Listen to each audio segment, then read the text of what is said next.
सुधांशु जी, आपसे ही शुरुआत करते हुए अब कांग्रेस पार्टी की ओर से बड़ा तंज कसा जा रहा है। तंज इस बात को लेकर कि भाई वो भी तो परिवारवादी पार्टी के ही देन हैं। उनके पिता नेता रहे, मंत्री रहे, उनके बेटे को राष्ट्रीय अध्यक्ष बना दिया गया और कहा यह भी जा रहा है बीजेपी में तो दो ही लोगों की चलती है, तो नितिन नवीन क्या नयापन कर पाएंगे भारतीय जनता पार्टी के युवा अध्यक्ष बनकर? देखिए, सबसे पहला अंतर यह है कि हम सन 2026 में बैठे हैं। 21वीं सदी के 25 साल पूरे हुए और आप देखिए आज जो हमारे राष्ट्रीय अध्यक्षों की सूची दी गई, तो 2001 में जब 21वीं सदी का पहला साल शुरू हुआ तो हमारे अध्यक्ष जनक कृष्ण मूर्ति जी थे, फिर बंगारू लक्ष्मण जी हुए, फिर वेंकैया नायडू जी हुए, फिर आडवाणी जी हुए, फिर राजनाथ जी हुए, फिर नितिन गडकरी जी हुए, फिर से राजनाथ जी हुए, फिर अमित शाह जी हुए, फिर नड्डा जी हुए, अब नितिन नवीन जी हुए। और इस पूरे 25-26 साल में कांग्रेस का नेतृत्व एक ही परिवार के हाथ में रहा। आज अध्यक्ष यदि दूसरा है तो हाईकमान यही है। यानी जिस पार्टी में 26 साल से कोई नेतृत्व ही नहीं बदला, वो इस प्रकार की बात कहे तो यह बहुत हास्यास्पद लगता है। हाँ, जहां तक उन्होंने कहा किसकी चलती किसकी नहीं चलती है, यहीं पर एक बात समझने लायक है। मैंने पहले भी आपके कार्यक्रम में कई बार बोला और आज मैं फिर कह रहा हूं। आज मैं आपके लाखों दर्शकों से पूछूं कि जब अमृतकाल समाप्त होगा 2047 में, तो भारतीय जनता पार्टी का अध्यक्ष कौन होगा? कोई बता सकता है? नहीं बता सकता। परंतु ये सारी पार्टियां यदि ये रही तो 2047 में इनके पार्टी का नेतृत्व या कमान एक ही परिवार के हाथ में होगी, यह बात बिल्कुल तय है। तो वास्तविक अर्थों में पूर्णतः लोकतांत्रिक पार्टी यदि है तो कोई भारतीय जनता पार्टी है, जो विचार व्यवहार प्रेरणा में पूर्णतः भारतीय है।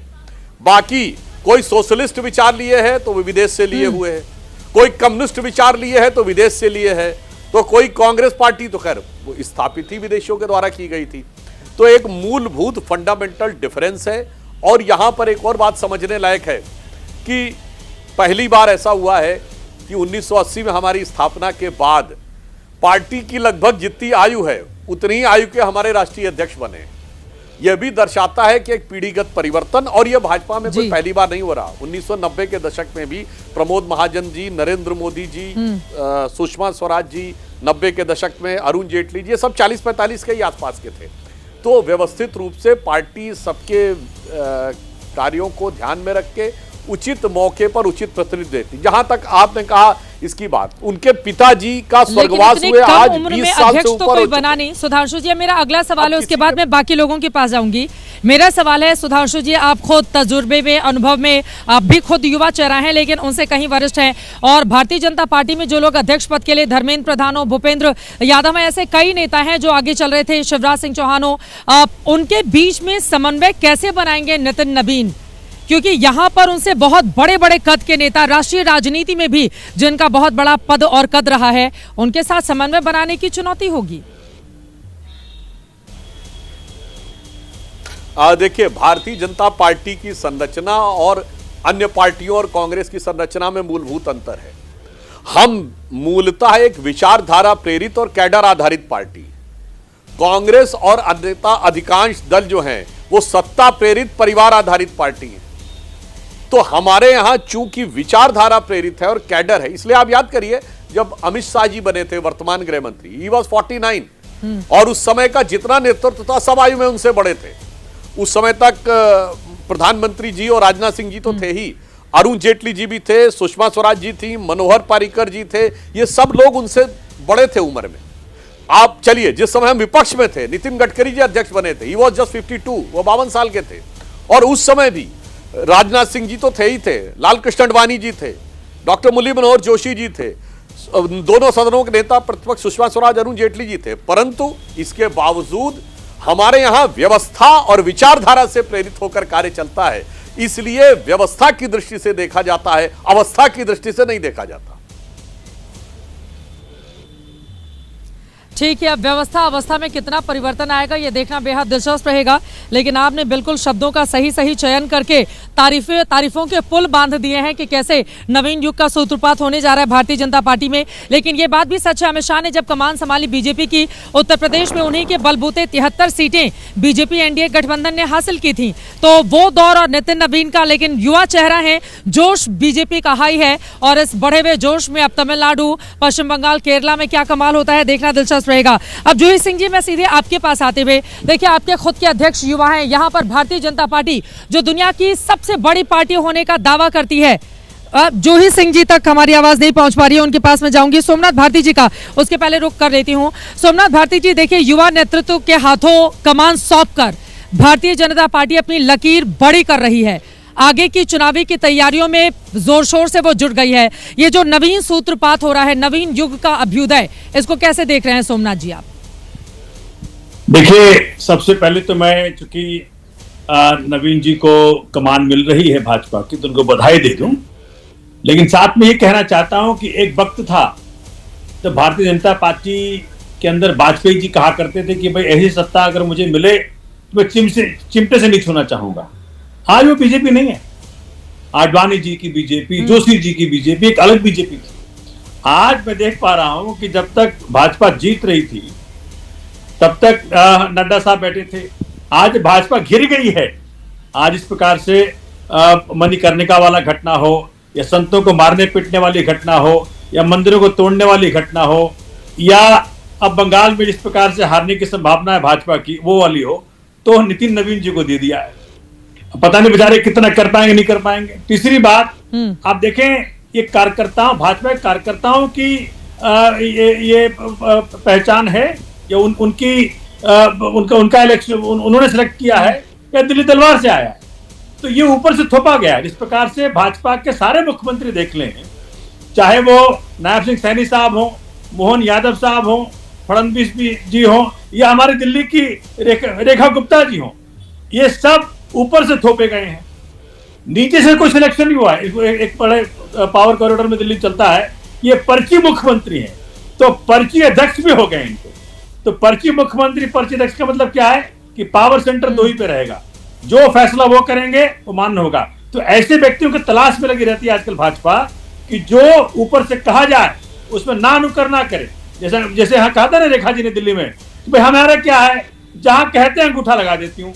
तो पॉसिबली अब भाजपा, मोदी जी की भाजपा और अमित शाह जी की भाजपा वैसे लोगों को ढूंढती है जो कि जहां कहेंगे अंगूठा लगा देंगे।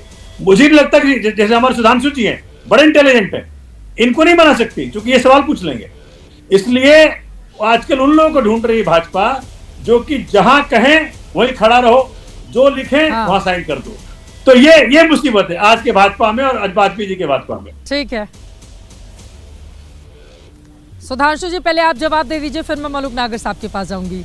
वो कह रहे हैं आपको बीजेपी कभी अध्यक्ष नहीं बनाएगी क्योंकि आप सवाल पूछ लेंगे। पहले मैं झगड़ा लगा रहे हैं भारतीय जनता पार्टी के अंदर। सोमनाथ जी से मैं कहना चाहता हूँ, बहुत सम्मान करता हूँ। यही मैं एक अंतर बताता हूँ, सोमनाथ जी को समझना चाहिए, और फिर आम आदमी पार्टी के ऊपर अलग बताऊंगा।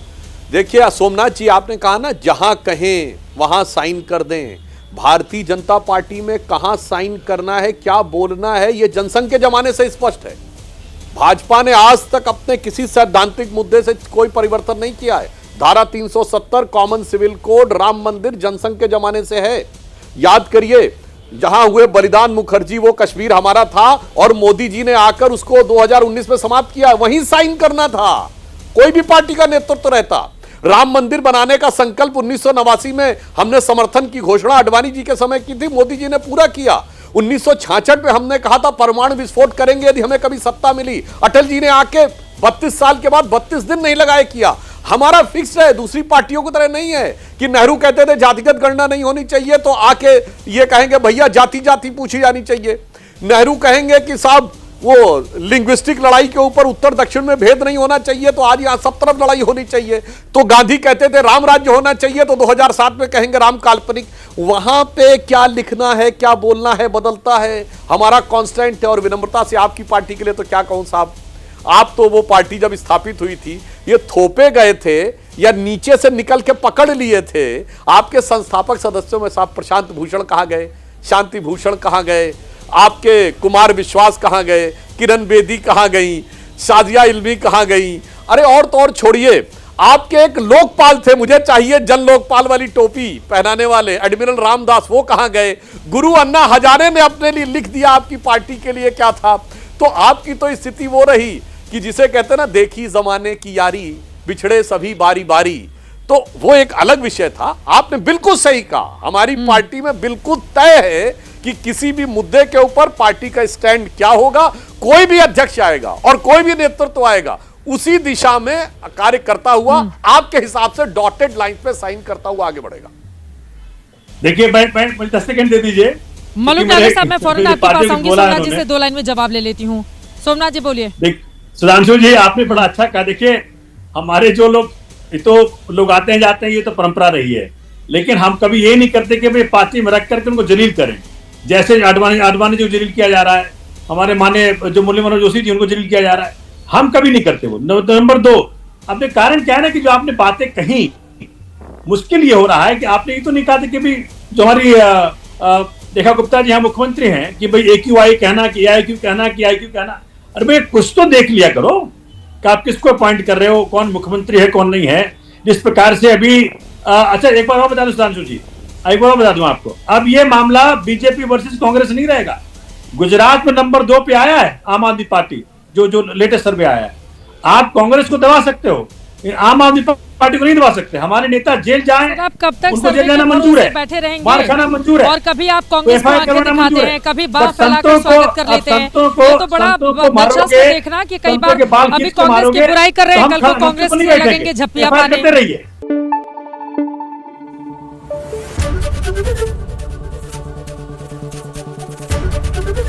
ABP न्यूज आपको रखे आगे।